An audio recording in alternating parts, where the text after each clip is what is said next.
In other news, the historic Cortez Fishing Village is the epitome of old Florida. It's one of the last working fishing villages in the state. And this weekend, it is showing off why locally caught fresh seafood is king. The Cortez Commercial Fishing Festival kicks off tomorrow. And in our ongoing series of The Price of Paradise, ABC Action News reporter Michael Paluska shows us why supporting our rich history is so important.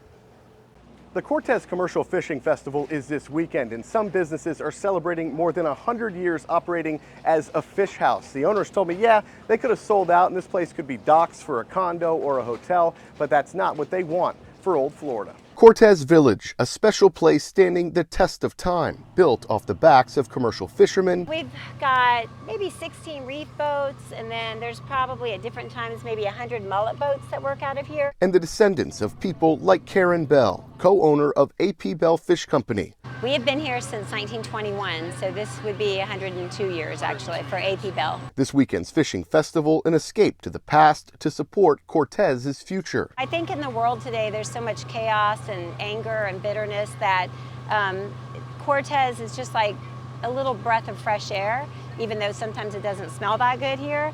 But you know, that's interesting because it leads into the theme this year is Cortez kind, and then 100 years of commercial fishing. There aren't a lot of people that even consider working as hard as these fishermen do. But again, they love what they do, so they're willing to put those hours and that time and money and all into it to do what they do. Yeah, she's a nice boat. Johnny Rogers is a deckhand on High Roller. What's the best part for you? Is it the romanticism?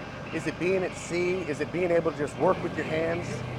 Yeah, I think all of it, and the feeling of the water under me, just, you know, the power that the water creates, and just makes you feel alive. True local sustainable seafood. Angela Collins is a Sea Grant agent with the University of Florida, spending part of her childhood in Cortez and dedicating her life now to support working waterfronts and fisheries across the state. How incredible is it to still have a place like this in Florida? It's really impressive, honestly. There's no place like Cortez left, really, in the state of Florida. It's one of the last true working waterfronts that maintains this historical fishing presence.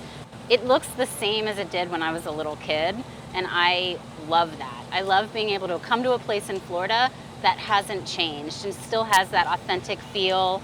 It smells great, you know, like that fish house smell, that salty, you smell that fresh seafood right here. I mean, could you imagine if this was like a five-star hotel or a bunch of condos where we're standing? I could not imagine that, and in fact, it would break my heart. I love the people that are here. They're like just some of the best people you could ever imagine. In Cortez with photojournalist Reed Moeller, Michael Paluska, ABC Action News. And this is a very family-friendly event. There's shark tooth hunting for kids, oyster sack races, and starfish painting. There's also a beer tent for the adults, and of course, fresh seafood right off the boat. All of the money raised goes towards preserving a 95-acre piece of land there and keeping it out of the hands of developers. that sounds good.